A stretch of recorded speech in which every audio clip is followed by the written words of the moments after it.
If you're a fan of boxing films, people, you probably, yeah, when you think of Russell Crowe, right? You think Cinderella Man, 2005.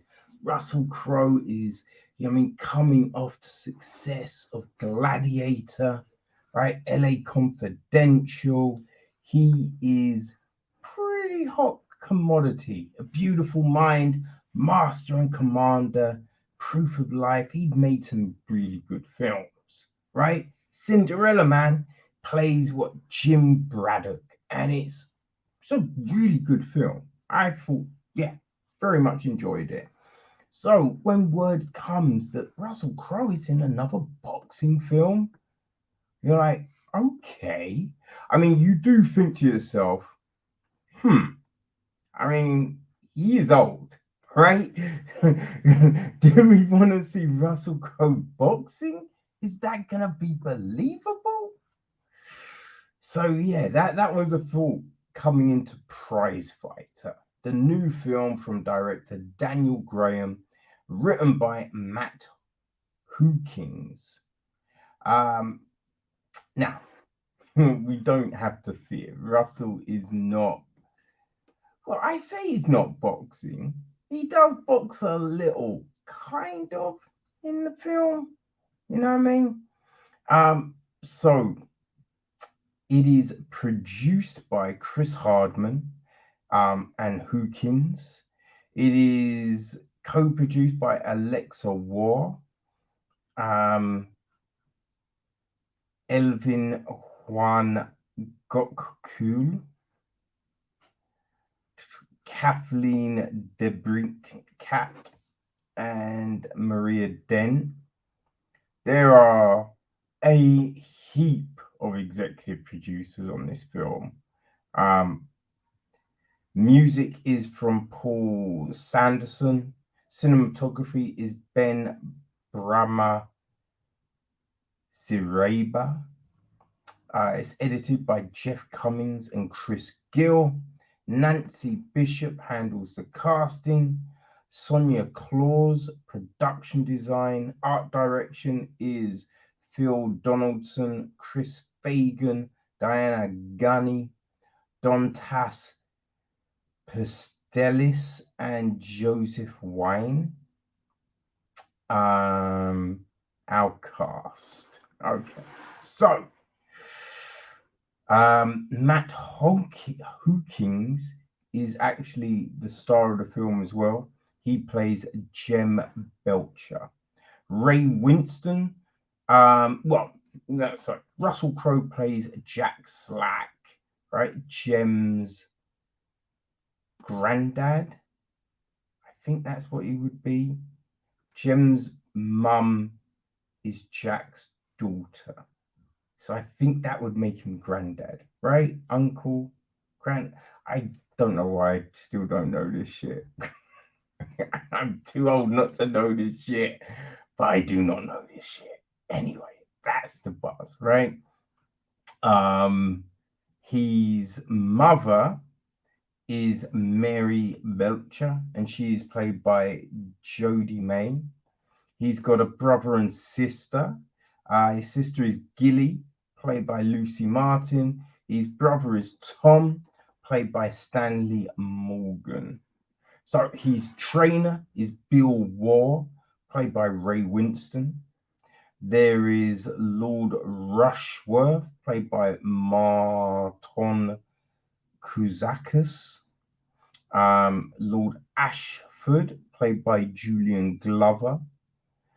There is Henry Pierce, the Challenger, played by Ricky Chaplin. Lady Abigail, played by Olivia Chenery. Frank the Bomber, played by Michael McKell. There's Big Joe, played by Joe Egan. Violet, played by Nolene Comiskey. Andrew Gamble, played by Mark Epstein.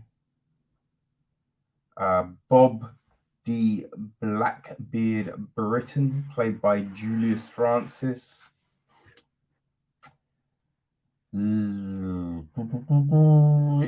I'd say that's probably the most notable people in the film. Probably. Yeah. The gist is this. In 1800, Jem Belcher became the youngest ever world boxing champion.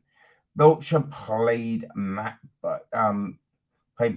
Hookings, dominated his early fights with his unique skill, speed, and scientific approach, and soon became champion of England.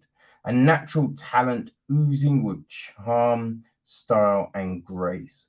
After a life changing accident, risked ending his career forever, he begins a long, grueling road to recovery, which eventually sees him compete in a death-defying standoff known only as the forgotten fight of the century to reclaim his title um, as once the youngest boxing champion. So yeah, that's the gist of the film, people. And I think, right, that synopsis is potentially the problem with the film because all of those things aren't really displayed, right? Which is such a shame because when you look at that cast, the cast is solid. Cast is solid, really good actors and actresses, but it doesn't necessarily come across, right? Because so let's look at this, right? Belcher, right? Known for his unique skill, speed, and scientific approach. We don't really see that, right? We don't really see like the fight choreography. And when we can watch some great fights every single week, right? So that's boxing, that's MMA, kickboxing.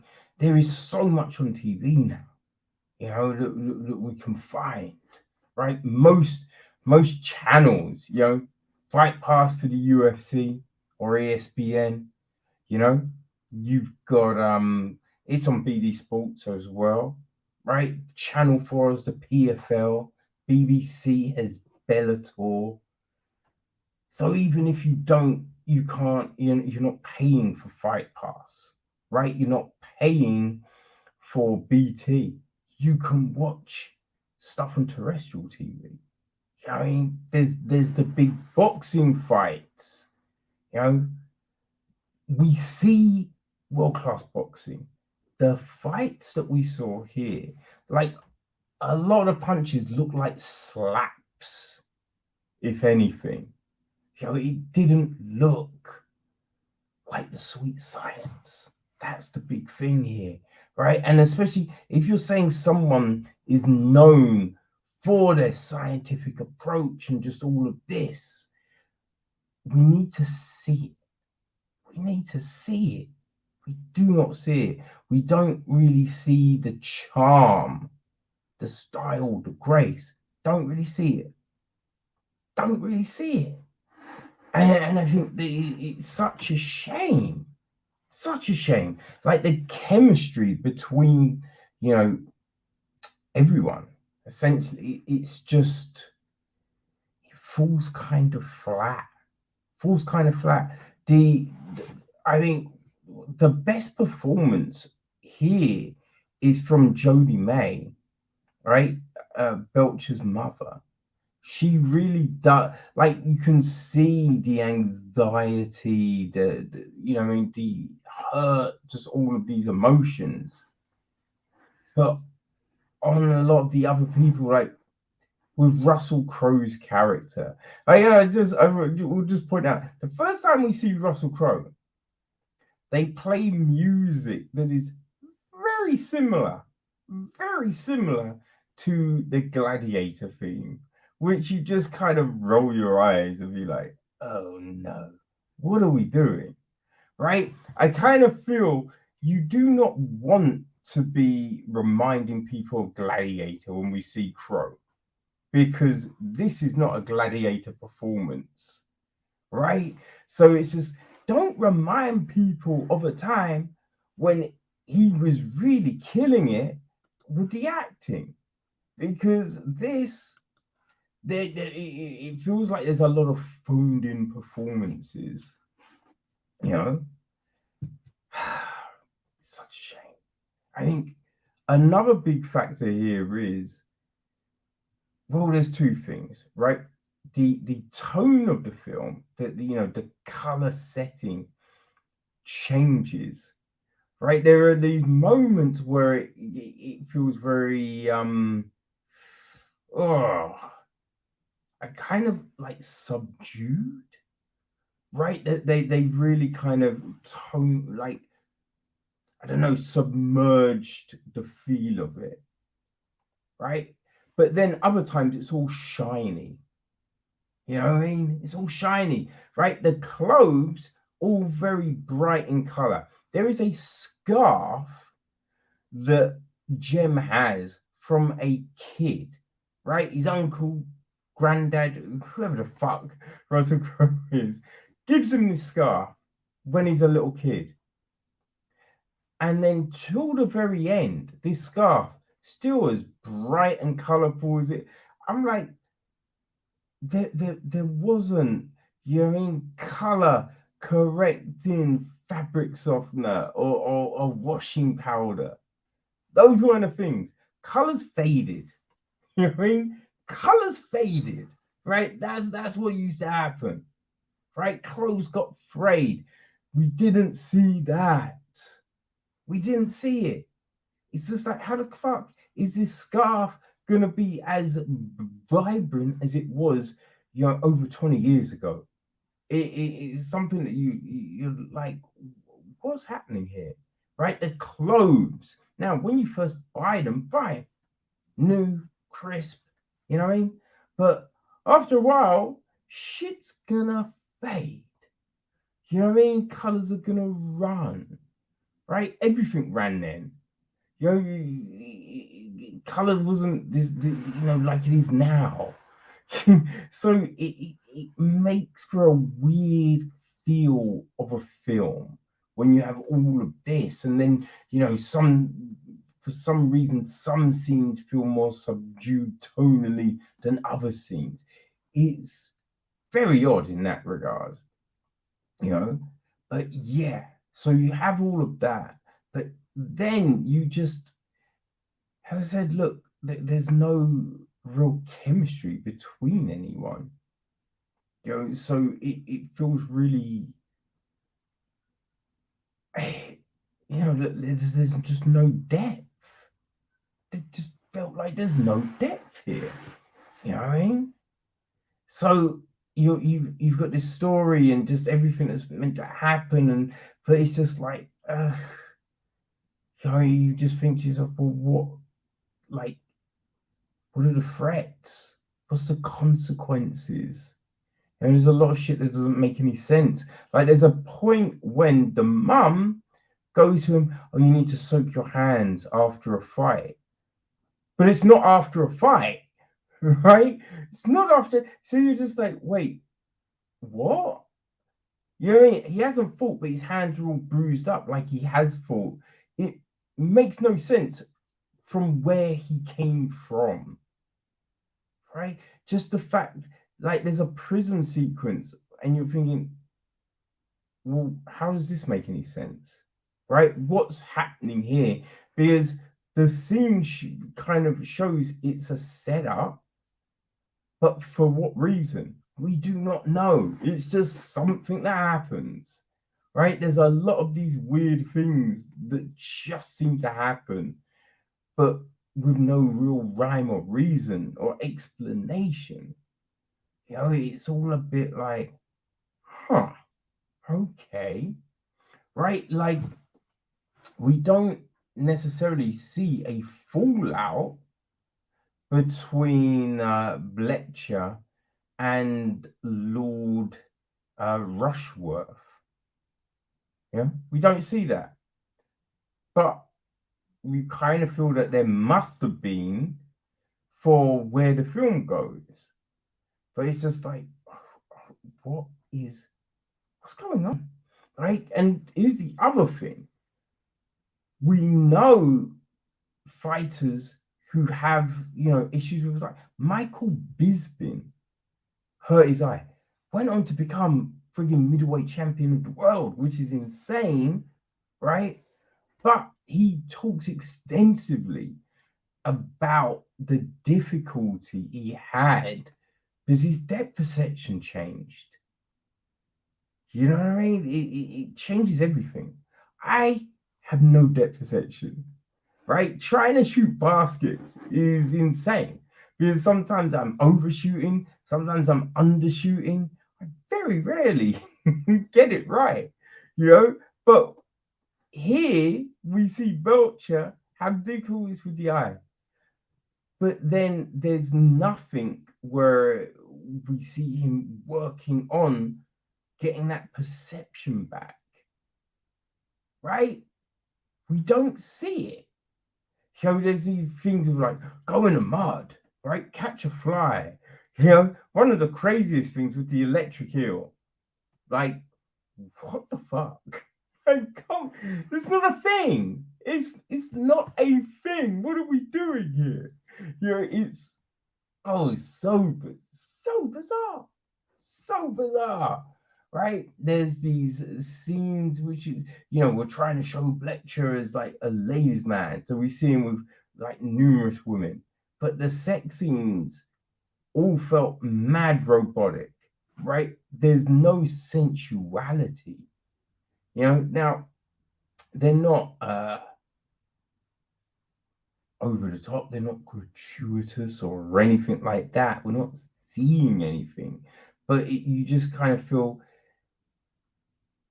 there's no point of having them because as I said, look, it doesn't necessarily show him as this ladies' man, this suave guy, which is meant to be the point, right? Now, when you read about the film, find out there was a lot of issues.